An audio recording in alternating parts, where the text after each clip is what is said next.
ఆ రాత్రి అర్జునుడికి అనుకోకుండా ఒక ప్రమాదం ఎదురైంది. ఆ ప్రమాదం నుంచి అతను ఎలా బయటపడ్డాడు? ఆ రాత్రి అసలు ఏమి జరిగింది? ఒక సాయంత్రం అర్జునుడు, సుభద్ర ఇద్దరూ ప్రశాంతమైన సరస్సులో పడవలో విహరిస్తున్నారు. అప్పుడు సుభద్ర అర్జునుడి వైపు చూస్తూ, ఆర్యా, మీ గురించి ఇంకా తెలుసుకోవాలనుంది. అందుకు అర్జునుడు చిరునవ్వుతో, నా గురించి నీకు అన్నీ తెలుసుకదా సుభద్ర?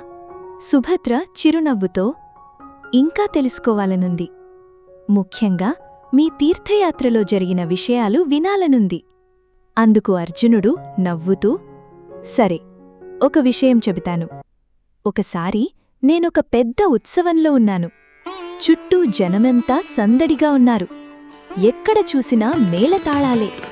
అప్పుడే ఒక రథమొచ్చింది. అందులోంచి ఒక అందమైన యువతి దిగింది. ఆమెను చూస్తుండగానే అప్పుడే సుభద్ర చేతిలో ఉన్న పువ్వును అర్జునుడిపై విసిరింది. అర్జునుడు నవ్వుతూ పక్కకు తప్పించుకున్నాడు. సుభద్ర నవ్వుతూ, పోండార్యా, ఆట పట్టించకుండా చెప్పండి. నేను నా గురించి కాదు, మీ గురించి అడుగుతున్నాను. మీ తీర్థయాత్రలో జరిగిన ఒక విచిత్రమైన సంఘటన గురించి చెప్పండి. అప్పుడు అర్జునుడు నవ్వుతూ, సరే సరే, కోపపడద్దు, చెబుతాలే. ఒకసారి తీర్థయాత్రలో చాలా దూరం ప్రయాణించాను.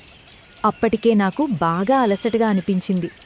కొద్దిసేపు విశ్రాంతి తీసుకోవాలని అనుకుంటుండగా దగ్గర్లో ఒక సరస్సు కనిపించింది.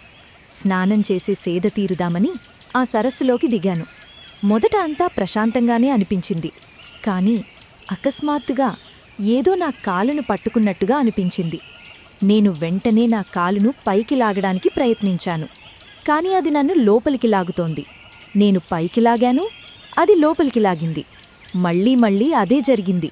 నాకసలు ఏమీ అర్థం కాలేదు. కొద్దిగా నా కాల్లో నొప్పి మొదలైంది. అప్పుడు ఇది మొసలయి ఉంటుందని అనుకున్నాను. వెంటనే కిందకి చూశాను. నేను ఊహించినట్టుగానే ఒక భారీ మొసలి నా కాలును గట్టిగా పట్టుకుంది. అది విన్న సుభద్ర ఆశ్చర్యంతో, అయ్యో, మొసలా అని అడిగింది. అర్జునుడు తల ఊపుతూ, అవును అని చెప్పాడు. అది నన్ను సరస్సు లోతుల్లోకి లాగేందుకు ప్రయత్నించింది. కాని నేను కూడా దాని పట్టునుంచి తప్పించుకోవడానికి ప్రయత్నించాను. కొంతసేపు మా ఇద్దరి మధ్య భీకరమైన పోరాటం జరిగింది. అది నన్ను నీళ్లలోకి లాగాలని ప్రయత్నించింది. నేను దానిని ఒడ్డుకు లాగాలని ప్రయత్నించాను. కాని అది చాలా బలంగా ఉంది. అప్పుడు నేను నా శక్తినంతా ఉపయోగించి బలంగా ఒక దెబ్బ కొట్టాను. ఆ దెబ్బకు దాని పట్టు కాస్త సడలింది. ఇదే సరైన సమయమని అనుకుని నా శక్తినంతా ఉపయోగించి దానిని ఒడ్డువైపు ఈడ్చడం ప్రారంభించాను. అది ఎంత ప్రయత్నించినా నా పట్టునుంచి తప్పించుకోలేకపోయింది. అలా దానిని ఈడ్చుకుంటూ ఒడ్డుకు తీసుకొచ్చాను. అప్పటికే ఆ పోరాటంతో నేను పూర్తిగా అలసిపోయాను. కొద్దిసేపు ఒడ్డునే కూర్చుని సేద తీరడం ప్రారంభించాను. అది విన్న సుభద్ర ఊపిరి పీల్చుకుంటూ, హమ్మయ్యా, ప్రమాదం నుంచి బయటపడ్డారు. ఆ పాడు ముసలి ఎక్కడ్నుంచొచ్చిందో? మీకేమీ కాలేదు కదా ఆర్యా? అర్జునుడు చిరునవ్వుతో, కాలేదు, కాని కథింకా అయిపోలేదు సుభద్రా అని చెప్పాడు. అది విన్న సుభద్ర ఆశ్చర్యంగా, ఏంటి, ఇంకా అయిపోలేదా అని అడిగింది. అర్జునుడు తల ఊపుతూ, అవును అని చెప్పాడు. కొద్దిసేపటి తర్వాత నేను పక్కకు తిరిగి చూశాను. కాని అక్కడ ఆ మొసలి కనిపించలేదు అని చెప్పగానే సుభద్ర ఆశ్చర్యంగా, అదేంటార్యా, మీరు ఇంకోవైపు చూసుంటారు. అందుకు అర్జునుడు, లేదు సుభద్ర, నేను బాగా చూశాను. ఆ మొసలి మాత్రం అక్కడ లేదు.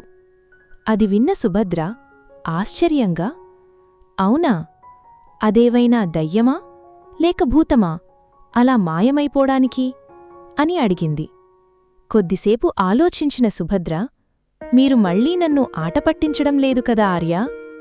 అర్జునుడు సుభద్రవైపు చూసి చిరునవ్వు నవ్వాడు. అసల మొసలి ఏమైంది? ఆ కథను తరువాతి భాగంలో తెలుసుకుందాం.